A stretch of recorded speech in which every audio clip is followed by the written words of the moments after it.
paintings. They're very abstract, and if you guys can see that, okay, it's basically a bunch of kids, and they're kind of huddled around a little pile. They're all kind of, it's really snowy. A lot of her paintings are sort of abstract. They're not really abstract, but they're very blended colors.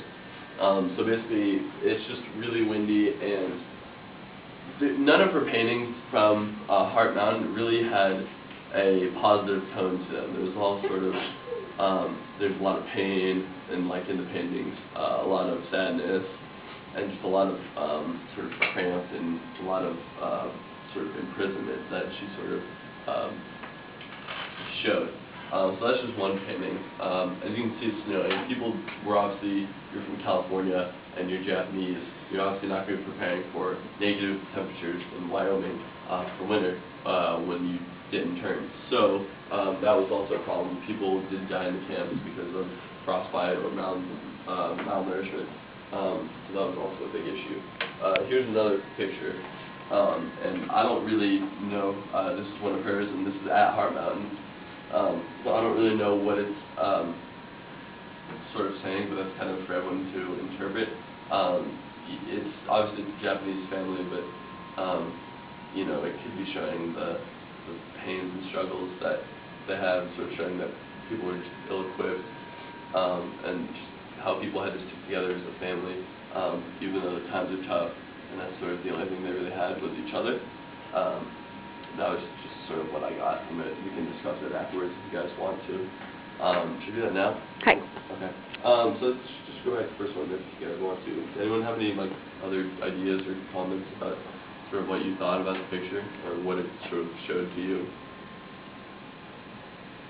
It looks like it's awful. I mean, like everybody seems to be kind of like huddled over. Nobody's like up straight, and the fact that everybody's kind of looks like they're cold or they're like hungry or something, just like the fact that they're like almost keeling over because of the terrible conditions.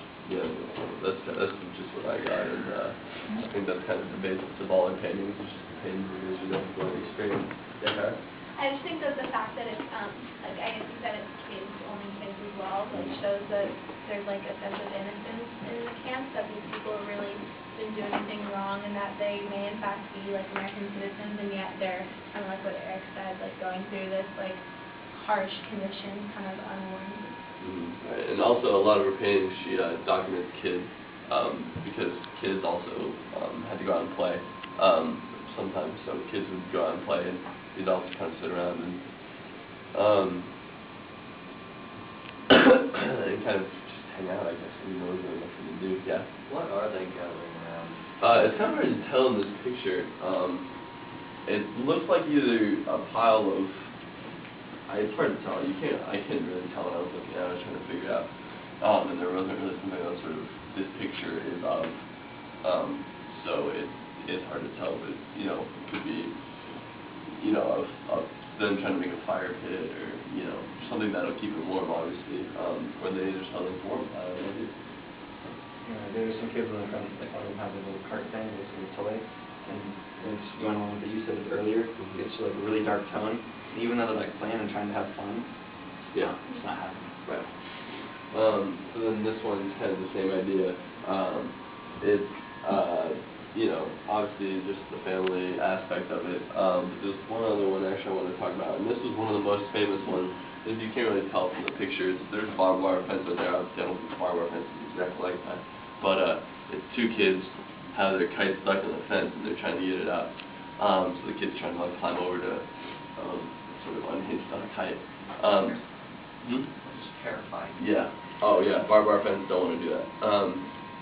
But it's just, I thought this one kind of actually had a big sort of image behind it, which was even kids who are these innocent little kids are sort of chained in by this, and even when they try to have their little fun and playtime and their sort of innocent freedom, it just gets caught up in the confinements of the prison, which is the barbed wire fence.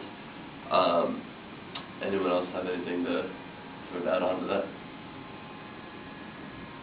I mean, they're all kind of, I mean, this is the one picture I thought there may have been like a hint of sort of hope, because he is sort of almost able to climb over the fence.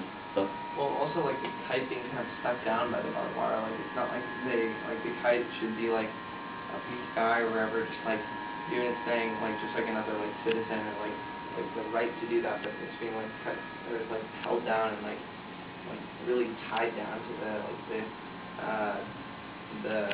like Heart Mountain, like everything, and the barbed wire. Yeah, exactly.